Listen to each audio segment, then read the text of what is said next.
Hey, it's Jason, Pagan. Welcome to week 30 of the Two Powers final essay. Let's jump right into this. Good stuff here. Related required number 5, Two Powers, and number 6, mental training.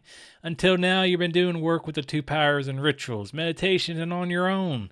At this point, you should have a fairly clear understanding of what you're doing, how it builds the cosmos, and have a strong experience of the powers involved. In light of that, this week your assignment will be to write the final essay on the Two Powers and finish one of the requirements. Homework! The Two Powers requirements read like this: an essay focusing on a dedicant's understanding of the meaning of the Two Powers meditation, or other forms of grounding and centering, as used in meditation and ritual. This account should also include impressions and insights from the dedicant's gained from practical experience. They want 300 words minimum, and you can go up to 3 times that. So 900 words, but they prefer you not to. A few general points about this requirement. You don't have to talk about the Two Powers to fulfill this requirement. However, because you're trying to get the best understanding possible of ADF's form of druidry, your essay should reflect it. And that's what this group will guide you through. Note that it asks for understanding, meaning, and insight from personal experience. It also requests that you talk about its use in both meditation and ritual. So let's start with a set of questions that will help you work through this essay.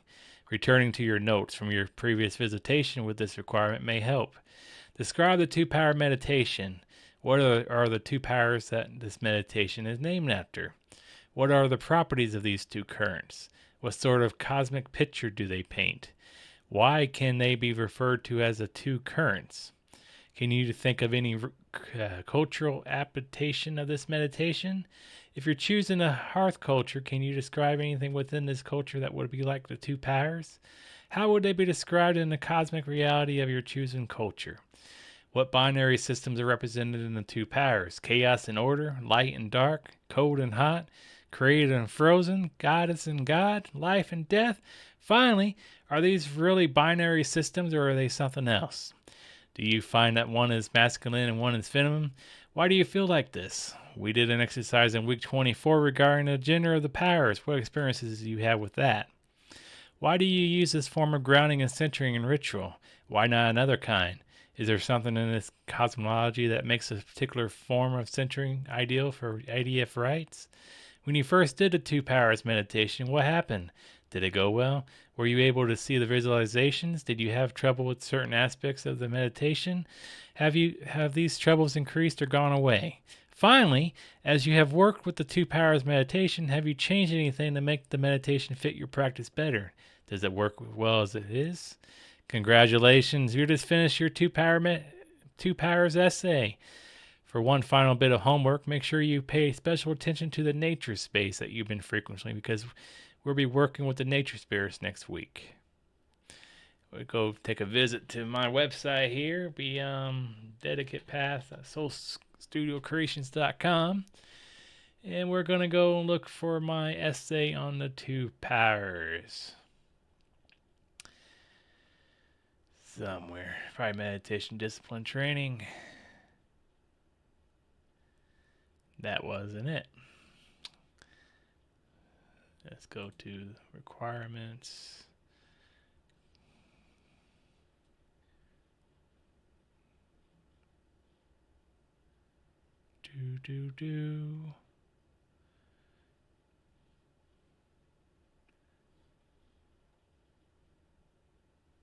Huh.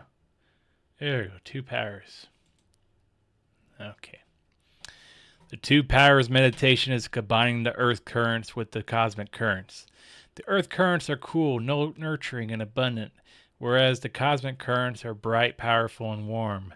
Combining both gives me the feeling of being connected to all and nothing at the same time. The earth currents feel like a nurturing woman, and the cosmic currents feel like the masculine force. I use the Two Powers meditation in daily practice and in ritual, as it calms my soul and allows me to concentrate on a singular goal.